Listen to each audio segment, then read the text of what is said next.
Hey GED students, super excited about this problem. There's a reason why this one's on the experienced level of the basic operations. And in fact, this one, it kind of borders between experienced and advanced, but I love it because we're going to be practicing 3 skills here. Math vocab we need, crucial math vocab, writing algebraic expressions, and a non-calculator kind of concept that comes up that a lot of students miss. So let's go ahead and take a look. The problem says, translate the phrase into an algebraic expression. And then we see the phrase underneath, the difference between B and D. So this one, in some ways, it's really simple. We have a math vocab word we're supposed to know, difference. And most GED math students know that difference means I'm supposed to subtract something. So awesome. If you know that, you're one step along. Now, what are they asking me to do here, though? They're asking me to translate the phrase into an algebraic expression. Some of you guys freak out because you don't read the directions. I'm not telling you to actually minus something. I'm not telling you figure out what B minus D is. I'm just asking you to write it as an algebraic expression. I'm asking you to write what I'm saying with numbers and symbols. This is a translation problem, not a computation problem. Okay, so we're going to use symbols to write this problem. So you might say, well, that's really easy then. I know I'm minusing, and according to this little phrase, the difference between B and D, the letters I'm minusing are B and D. And if you wrote that, I would say, congratulations. You've got 2 of the things we talked about down. You understand the word difference, at least partially, and you understand what I'm asking you to do when I ask you to write algebraic expressions. Awesome. But there is something important you need to understand about difference. And like I said, this comes up in the no calculator section. Now, in the no calculator section, it's not going to look quite like this. They like to do it with a number line, but still this idea of difference comes up, and there's something super important you need to know. Difference is not just minus. I'll explain that again, or I'm going to say that again. Difference does not just mean subtract. It's subtract with a clause, with a additional piece of information you need to know. So difference is a positive subtraction problem. And we don't really use the word problem in math. You guys call them problems. We call them expressions.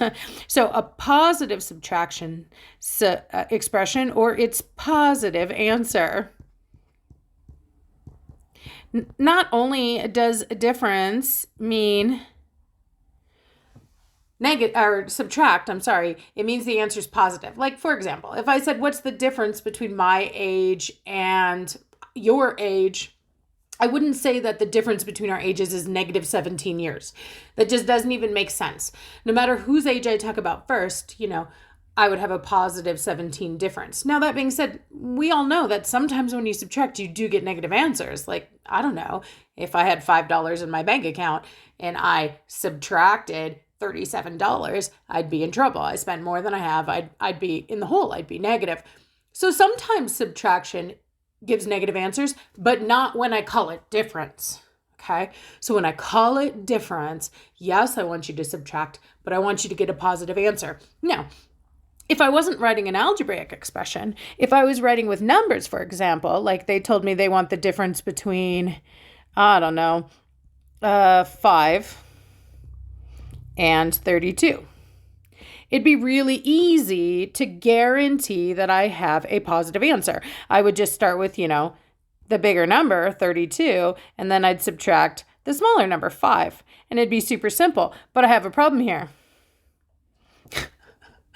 Which number's bigger? I have 2 unknown numbers. I have B and I have D, and I don't know if B is 111 or 6. I don't know if D is negative 43 or 3,872,000. I have no idea. So how am I supposed to guarantee that this sucker's going to be positive? And that's when we need a new operation. We need a new operation that says, make your answer positive. And we have one. It's known as absolute value. Absolute value makes the answer positive. And so what you need to do is use that operation. Now you might say, well, Kate, I don't know what that operation looks like.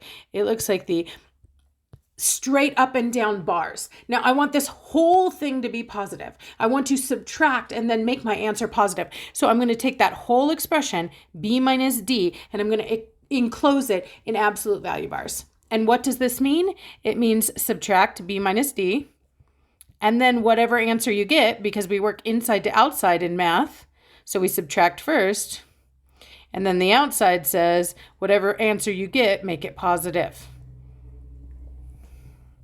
And that's how we guarantee, when we don't know what our numbers are, that our answer will be positive. We enclose it in absolute value bars, and that's what makes this problem a little bit trickier. All right, if you have any questions about this or any other GED math topic, be sure to drop it in the comments and I'll do my best to answer it.